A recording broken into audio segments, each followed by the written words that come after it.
झाल्यानंतर कसं आम्हाला जिंकायचं माहिती आहे. बघा, देवेंद्र फडणवीस किंवा त्यांचे मुंबईचे अध्यक्ष बरंच काही बोलत होते.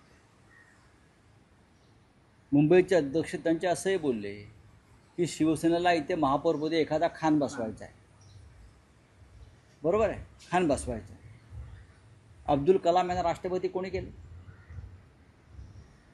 आरिफ मोहम्मद खान यांना बिहारचं राज्यपाल कोणी केलं? कोणी केलं? अशी अनेक उदाहरणे मला देता येतील. आम्ही या देशाच्या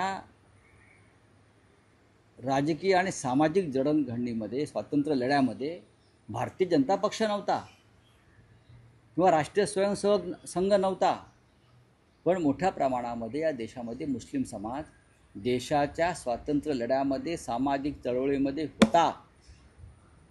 त्यांनी जरा हमीद दलवाईंविषयी अभ्यास करावा. फडणवीसांनी हमीद दलवाई, युसुफ मेहर अली, अरुणा असफ अली, अशफाकुल्ला खां, सिकंदर बख्त हे भाजपचे सगळ्यात मोठे नेते होते. देवेंद्र फडणवीस यांचा अभ्यास कच्चा आहे. त्यांना इतिहास आणि सामाजिक ज्ञान अजिबात नाही. हे नरेंद्र मोदी यांनी चिटकवलेले महाराष्ट्रात मुख्यमंत्री आहेत. त्याच्यामुळे त्यांना इतिहासच माहीत नाही. आणि जर त्यांना खानांचा एवढा तिटकार असेल तर देवेंद्र फडणवीस आणि त्यांच्या लोकांनी हसन मुश्रीफ यांना मंत्रिमंडळातून दूर करावं. मुंबईचा महापौर हा मराठी होईल आणि तो शिवसेनेचाच होईल. देवेंद्र फडणवीस यांना ठाकरे ब्रँडची फार चिंता आहे. ती चिंता नसून भीती आहे. देवेंद्र फडणवीस यांना ठाकरे ब्रँड नाही, हा नाही, तो नाही म्हणतात ना काहीतरी ते. बरोबर आहे.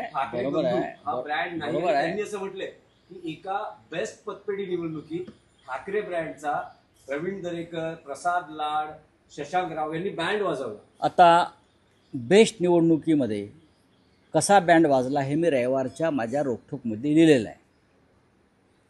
BSTच्या जे डेपो आहेत, BSTचे काय अख्खी मुंबई देवेंद्र फडणवीस यांच्या पंखाखालच्या बिल्डरांनी ताब्यात घेतलेली आहे.